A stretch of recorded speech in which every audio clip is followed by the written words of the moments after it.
চীনের দুঃখ যেমন হুয়াংহো, বাংলাদেশ ফুটবলের তেমন ফিনিশার। এই জায়গায় ঘাটতি না থাকলে গেল এশিয়ান কাপ বাছাই ম্যাচে ভারতের জালে গুনে গুনে কমপক্ষে দেয়া সম্ভব হতো 4 গোল।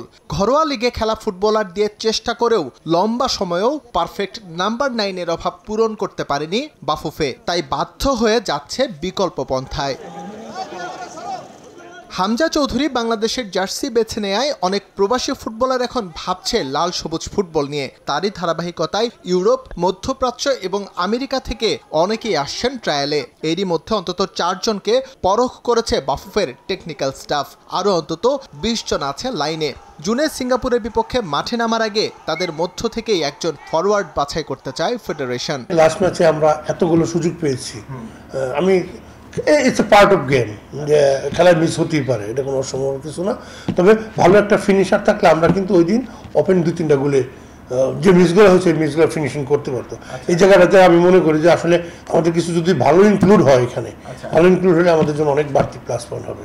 বাংলাদেশ দলের সবশেষ ক্যাম্পে ছিলেন ইতালি প্রবাসী ফাহমেদুল ইসলাম। স্বল্প সময় নিজের ফুটবল শৈলী দিয়ে মুগ্ধতা ছড়ালেও অদৃশ্য কারণে তাকে বাইরে রেখেই স্কোয়াড সাজান কাবরেরা। তবে সিঙ্গাপুর ম্যাচের আগে তাকে ফেরানোর ইঙ্গিত দিয়েছে বাফুফে। যেহেতু ইয়ং বয়স, ইয়ং প্লেয়ার, 18 বছর প্লেয়ার এখনো খেলতে পারে। অনেক দেশে 18 বছর প্লেয়ার ন্যাশনাল টিমে খেলতেছে, কোনো ব্যাপার না। তারপরে যেহেতু সে স্বল্প সময় পেয়েছে, সৌদিতে অল্প কয়েকদিন পেয়েছে, এটা কোচের প্ল্যানিং অবশ্যই আছে। কোচ কিন্তু বলছে যে সে আমার ভবিষ্যৎ প্ল্যানিংয়ে আছে।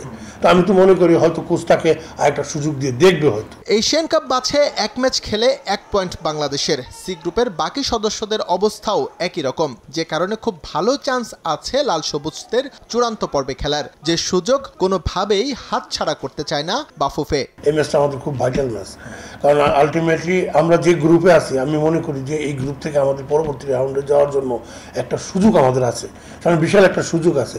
এই সুযোগটাকে আমরা কাজে লাগাতে চাই, এবং প্লাস যারা ফরেন প্লেয়ার আসবো তাদের কাছ থেকেও আমরা কিছু ফরেনারকে বেছে নিতে চাই, যেন বাংলাদেশ টিমটা একটা ভালো পর্যায়ে যায়।